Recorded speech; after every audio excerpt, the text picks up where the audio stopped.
Hello friends, welcome to Sangeetha சமையல். சங்கீதா சமையலில் இன்றைக்கி என்னென்ன டிப்ஸ் நம்ம பார்க்க போகிறோம் அப்படின்னா, நம்ம வீட்டில் ஈக்கள் அதிகமாக இருக்குதா, அப்போ ஈக்கள் தொல்லையை நீக்கிறதுக்கு ஒரு சூப்பரான ஹோம் லிக்விட் ரெடி பண்ண போகிறோம். அது மட்டும் இல்லாமல் ஒரு இன்ஸ்டன்ட் ஹேர் டை ப்ரிப்பேர் பண்ண போகிறோம். மிஸ் பண்ணாமல் பாருங்கள்.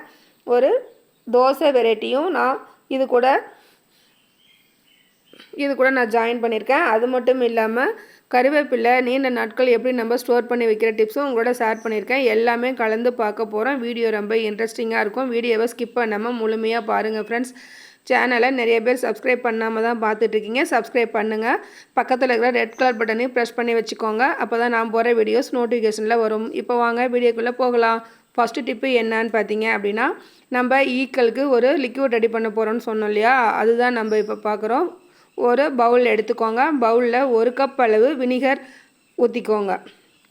நான் நார்மல் வினிகர் தான் எடுத்திருக்கேன். ஆப்பிள் சிடர் வினிகர் உங்கள்கிட்ட இருந்தாலும் அது எடுத்துக்கோங்க. இன்னமும் எஃபெக்டிவாக இருக்கும். எங்கள் ஊரில் இப்போது நல்ல மழை. எங்கள் வீட்டுக்கும் பக்கத்தில் கோழி பண்ணைலாம் இருக்குது. அதனால் ஈக்கள் தொல்லை ரொம்ப ஜாஸ்தியாக இருந்தது. அதனால் நம்ம கடைகள்லாம் நம்ம ஈக்களை கொல்றதுக்காக ஸ்ப்ரே வாங்கினோம்னா ரொம்ப விலை ஜாஸ்தியாக இருக்கும். அந்த மாதிரிலாம் இல்லாமல் அது கெமிக்கல் கலந்தது. நம்ம வீட்டிலேயே கெமிக்கல் இல்லாமல் எப்படி நம்ம லிக்விட் ரெடி பண்ணலாம் அப்படின்னு பார்க்கலாம் வாங்க. இப்போ இந்த வினிகர் வாசனை ஈக்களுக்கு கண்டிப்பாக பிடிக்காது. அதனால் வினிகர் ஆட் பண்ணிக்கோங்க. வினிகர் கூட நம்ம ஆன்டிபயாட்டிக் மஞ்சள் தூள் 1/2 ஸ்பூன் ஆட் பண்ணிக்கோங்க. வீட்டில் அரைச்ச மஞ்சளாக இருந்தாலும் சரி, கடைகளில் வாங்கின மஞ்சளாக இருந்தாலும் சரி, 1/2 ஸ்பூன் ஆட் பண்ணிக்கோங்க. இது கூட நம்ம இன்னும் 2 பொருள் ஆட் பண்ண போகிறோம். அது ரொம்ப எஃபெக்டிவான பொருள் தான். அது என்னென்னு பார்க்கலாம் வாங்க. ஈக்கள் மட்டும்தான் சாகுமா அப்படின்னா, ஈக்கள் மட்டும் இல்லை ஃப்ரெண்ட்ஸ். குட்டி குட்டி பூச்சிகள், சின்ன சின்ன எறும்பு வகை எல்லாமே இந்த தண்ணியில் வந்து விழும். நீங்கள் வீடியோ ஸ்கிப் பண்ணாமல் பாருங்கள். லாஸ்ட்டில் உங்களுக்கே ஷாக்காக இருக்கும். அந்தளவுக்கு ஈக்கள் நம்ம கண்ட்ரோல் பண்ணியிருப்போம். இப்போ இது கூட சமையலுக்கு ரெகுலராக நம்ம பயன்படுத்துகிற சால்ட், உப்பு தான் நம்ம ஆட் பண்ணி வினிகர், மஞ்சள் தூள், உப்பு 3ஐயும் 1 ஸ்பூன் வச்சு நல்லா கலந்து கொடுத்துருங்க. வினிகர் வாசனையும் ஈக்களுக்கு பிடிக்காது. இந்த உப்பு போடுறதுனால உப்பு வந்து ஒரு எரிச்சல் தன்மையை கொடுக்கும் ஈக்களுக்கு. அதனால தான் நம்ம உப்பும் ஆட் பண்ணிக்கிறோம். இப்போ இது 3ஐயும் நல்லா 1 ஸ்பூன் வச்சு நீங்கள் கலந்து கொடுத்துருங்க. நெக்ஸ்ட்டு வந்து இது கூட நான் தேன் ஆட் பண்ணுறேன். தேன் வந்து தண்ணியில் போட்டு நம்ம மிக்ஸ் பண்ணுறோமா அப்படின்னா இல்லை, நம்ம தண்ணியில் போட போகிறது இல்லை. அப்போ என்ன பண்ண போகிறீங்க அப்படின்னா, பவுலில் சைடு ஓரங்களில் மட்டும் நம்ம இந்த தேனை எடுத்து நம்ம அப்ளை பண்ண போகிறோம். வெறும் மஞ்சள் வினிகர் மட்டும் வச்சா ஈக்கள் விழாது. இந்த மாதிரி ஸ்வீட் ஏதாவது நீங்கள் அப்ளை பண்ணிங்கன்னா தான் அது மேலே வந்து உட்கார்ற ஈக்களுக்கு தவறி தண்ணியில் விழும். அப்போ தான் நம்ம ஈக்களில் கண்ட்ரோல் ஆகும். இப்போ நம்ம கையில் தேனை எடுத்துகிட்டு பவுலில் உள் சைடாக நம்ம அங்கங்கே அப்ளை பண்ணி கொடுக்கலாம். கொஞ்சமாக எடுத்துக்கோங்க, போதும். ஒரு 1/4 ஸ்பூன் அளவு நீங்கள் தேன் எடுத்துக்கோங்க. இப்போ நான் கை விரலில் தான் நான் அங்கங்கே அப்ளை பண்ணுறேன். நான் எப்படி அப்ளை பண்ணுறேன்னு பாருங்கள். அதே மாதிரி நீங்களும் அப்ளை பண்ணி கொடுங்க. ரொம்ப சூப்பராக நம்ம ஈக்களை கண்ட்ரோல் பண்ணலாம் ஃப்ரெண்ட்ஸ். கண்டிப்பாக இந்த டிப்பு ரொம்ப எஃபெக்டிவாக இருக்கும். ட்ரை பண்ணி பாருங்கள். எனக்கு ரொம்ப யூஸ்ஃபுல்லாக இருந்தது. நான் ஈக்களை பிடித்தேன். பல லட்சக்கணக்கான ஈக்கள் எங்கள் வீட்டில் கொஞ்சமாக இல்லை, ஏகப்பட்ட ஈக்கள் இருந்தது ஃப்ரெண்ட்ஸ். நான் கண்ட்ரோல் பண்ணினேன். இதுக்காக நான் கடைகள்லாம் போய் எந்த ஸ்ப்ரேவும் நான் வாங்கலை. எந்த கெமிக்கல் கலந்த ஸ்ப்ரேவும் நான் வாங்கி யூஸ் பண்ணலை. இப்படி தான் நான் கண்ட்ரோல் பண்ணேன். ஈக்கள் பிடிக்கிற பேட்டும் நான் யூஸ் பண்ணலை. இதை வச்சு தான் நான் ஈக்கள் பிடித்தேன். இப்போ இந்த மாதிரி தேனை வந்து உள் பக்கமாக நம்ம அங்கங்கே அப்ளை பண்ணி விட்டுட்டோம். இப்போ மீதம் இருந்த 1 ட்ராப் தேனையும் நான் தண்ணியிலேயே ஊற்றி நான் மிக்ஸ் பண்ணி விட்டுட்டேன். இப்போது மேலே வந்து சர்க்கரை இருந்தால் கொஞ்சமாக அங்கங்கே டச்சப் பண்ணி கொடுங்க. இல்லை சர்க்கரை பவுடர், சுகர் பவுடர் இருந்தாலும் அங்கங்கே டச்சப் பண்ணி கொடுங்க. பாருங்கள் எவ்வளோ ஈக்கள் இருக்குது அப்படின்னு சொல்லிட்டு. வந்து கரெக்டாக அந்த சர்க்கரை வச்சதையுமே அந்த ஸ்வீட்டுக்காக அந்த ஈக்கள் ஃபுல்லாக வந்து உட்காந்துருச்சு. பாருங்கள், ஃபுல் ஈக்கள் பூரா தண்ணியில் விழுந்துடுச்சு. இந்த தேன் சர்க்கரை சாப்பிட வந்த ஈக்கள் தவறி தண்ணியில் விழுந்துடுச்சு. தண்ணியில் ஈக்கள் மட்டும் இல்லை ஃப்ரெண்ட்ஸ், இதில் பாருங்கள் குட்டி குட்டி எறும்பு, பூச்சி, பெரிய எறும்பு எல்லாமே விழுந்துருச்சு. இந்த மாதிரி தான் நிறைய ஈக்கள் நான் பிடித்தேன். உங்களுக்கு கண்டிப்பாக இந்த டிப்ஸ் ரொம்ப யூஸ்ஃபுல்லாக இருக்கும்னு நினச்சிங்கன்னா உங்கள் ஃப்ரெண்ட்ஸுக்கும் ஃபேமிலி மெம்பர்ஸ்க்கும் ஷேர் பண்ணி சப்போர்ட் பண்ணுங்கள். நியூவாக என் சேனலை இப்போ தான் நீங்கள் ஃபஸ்ட் டைம் பார்க்குறீங்கன்னா சப்ஸ்கிரைப் பண்ணிடுங்க. அப்போ தான் நான் போடுற வீடியோஸ் உங்களுக்கு நோட்டிஃபிகேஷனில் வரும். நான் இது மாதிரி நிறைய டிப்ஸ் என்னோடய சேனலில் போட்டிருக்கேன். நீங்கள் டைம் இருக்கும்போது போய் பார்த்துட்டு உங்களோட ஃபீட்பேக்கை கமெண்ட்டில் சொல்லுங்கள். உங்களுக்கு தெரிஞ்ச ஏதாவது டிப்ஸ் இருந்தாலும் என்னோட ஷேர் பண்ணிக்க மறந்துடாதீங்க. பாருங்கள், நான் இதில் எறும்பெல்லாம் காமிக்கிறேன். ஈக்கள் பாருங்கள் வந்து பறந்து வந்து தண்ணியில் விழுந்துடுச்சு. நிறைய ஈக்கள் உயிரோடு தான் தண்ணியில் இருக்குது.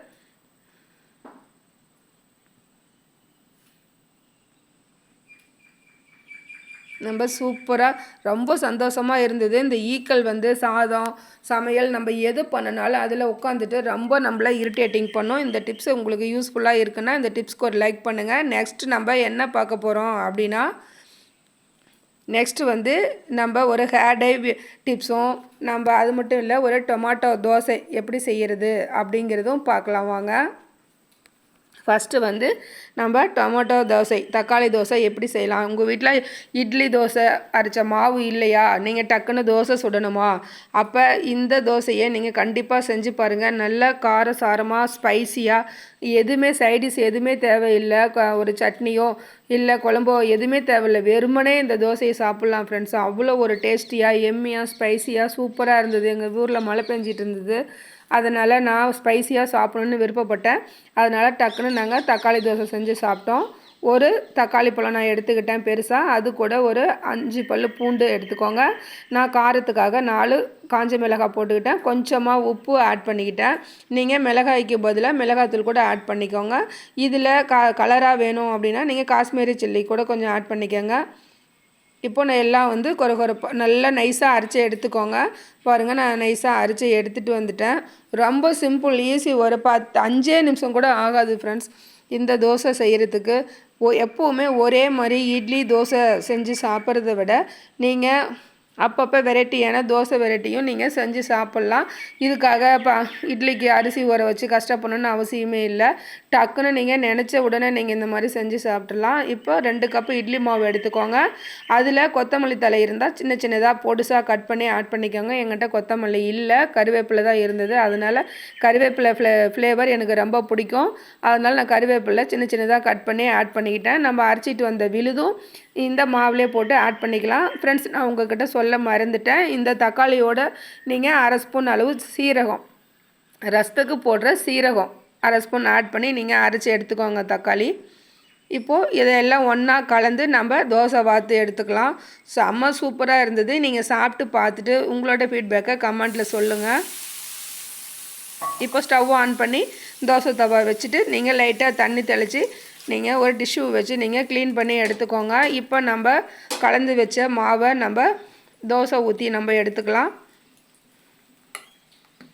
ஏன்னா தோசை தவாவில் எப்படி தான் நம்ம வாஷ் பண்ணி வச்சாலும் டஸ்ட் ஆகிருக்கும். அதனால் தண்ணி தெளிச்சிட்டு க்ளீன் பண்ணி நீங்கள் தோசை ஊற்றி எடுத்துக்கோங்க. நான் தோசை ஊற்றிட்டேன். எந்த அளவுக்கு உங்களால் மெலிசாக ஊற்ற முடியுமோ அந்த அளவுக்கு ஊற்றிக்கோங்க. எனக்கு இந்த அளவுக்கு இருந்தால் பிடிக்கும், அதனால் நான் இந்த அளவுக்கு ஊற்றிட்டேன். இன்னும் கூட மெலிசாக நீங்கள் ஊற்றி எடுத்துக்கலாம். ப்ளைன் மாதிரி நல்ல கிறிஸ்பியாக மொறு மொறுன்னு செம்ம டேஸ்டியாக வரும். அந்த பூண்டு வாசனை, கறிவேப்பிலை செம்மையாக இருந்தது ஃப்ரெண்ட்ஸ், சொல்லவே வேணாம். அவ்வளோ ஒரு டேஸ்டியாக எம்மியாக இருந்தது. இப்போது நான் வந்து போன வீடியோவில் நான் போட்டிருந்தேன், இந்த ஆயில் பாட்டில் டிஸ்பென்சர் வந்து நம்ம ஆன்லைனில் வாங்கினோம்னா ரொம்ப ரேட் அதிகமாக இருக்கும். நம்ம வீட்டிலேயே எப்படி ஆயில் டிஸ்பென்சர் பண்ணுறது அப்படிங்கிற டிப்ஸ் போன வீடியோவில் நான் போட்டிருந்தேன். பார்க்காதவங்க லாஸ்ட் வீடியோவை செக் பண்ணி பாருங்கள், ரொம்ப யூஸ்ஃபுல்லாக இருக்கும். இப்போ தோசை நல்லா வெந்து வந்துடுச்சு. ஒரு பக்கம் திருப்பி போட்டு மறுபக்கமும் திருப்பி போட்டு நீங்கள் எடுத்துக்கோங்க. ரொம்ப கிறிஸ்பியாக சூப்பராக இருந்தது. நாங்கள் இது கூட தக்காளி சட்னியும் தேங்காய் சட்னியும் தான் நான் எடுத்துக்கிட்டேன். உங்களுக்கு ப்ளெயினாக வேணால் கூட நீங்கள் அதே மாதிரி சாப்பிடுங்க. கண்டிப்பாக செஞ்சு பார்த்துட்டு உங்களோட ஃபீட்பேக்கை சொல்லுங்கள். நெக்ஸ்ட்டு ஒரு சூப்பரான டிப்பு என்னென்னு பார்த்தீங்கன்னா, நம்ம கடைகளில் போய் கருவேப்பிலை வாங்கிட்டு வந்தாலும் சரி, இல்லை நம்ம தோட்டத்தில் இருந்தாலும் சரி, அப்பப்போ சமையலுக்கு நம்ம போய் எடுத்துகிட்டு வந்து சமையல் பண்ணுறதுக்கு ரொம்ப கஷ்டப்படுவோம். அந்த மாதிரி இல்லாமல் எப்படி வாடாமல் ஃப்ரெஷ்ஷாக ஸ்டோர் பண்ணி வைக்கிறதுனா, இந்த மாதிரி வாட்டர் பாட்டிலை நிறைய எல்லார் வீட்லேயும் வச்சுருப்போம். அந்த வாட்டர் பாட்டிலில் கொஞ்சமாக அடிப்பகுதியில் தண்ணி ஒரு 1/4 டம்ளர் அளவு நீங்கள் ஊற்றிக்கோங்க. ஊற்றிட்டு மேல் பகுதியை கொஞ்சமாக கட் பண்ணிக்கோங்க. எவ்வளோன்னா ஒரு 2 இன்ச்சு விட்டுட்டு கொஞ்சம் விட்டு முக்கால்வாசி நீங்கள் கட் பண்ணிக்கோங்க. நான் கட் பண்ண மாதிரி கட் பண்ணிவிட்டு நம்ம வச்சுருக்க கருவேப்பிலை அந்த காம்பு பகுதியில் இலைகள்லாம் எதுவுமே தண்ணியில் படக்கூடாது ஃப்ரெண்ட்ஸ். இலைகள்லாம் தண்ணியில் படாமல் அந்த இலைகளை நீக்கிட்டு காம்பு மட்டும் தண்ணியில் படுற மாதிரி இந்த மாதிரி தண்ணியில் ஸ்டோர் பண்ணி நீங்கள் மூடி போட்டு ஃப்ரிட்ஜில் வச்சுட்டிங்கன்னா 10 நாள் ஆனாலும் கருவேப்பிலை அப்போ செடியில் ஒடிச்சிட்டு வந்த மாதிரியே நல்லா ஃப்ரெஷ்ஷாக பச்சை பசேல்னு சூப்பராக அப்படியே இருக்கும். தண்ணியை மட்டும் டெய்லியும் ஒரு டைம் நீங்கள் வேறு தண்ணி நீங்கள் மாற்றிடுங்க. ரொம்ப சூப்பரான டிப்ஸு. இந்த டிப்பு உங்களுக்கு பிடிச்சிருக்குன்னு நினைக்கிறேன். பிடிச்சிருந்தா இந்த டிப்புக்கும் ஒரு லைக் பண்ணி ஷேர் பண்ணுங்கள், சப்போர்ட் பண்ணுங்கள் ஃப்ரெண்ட்ஸ்.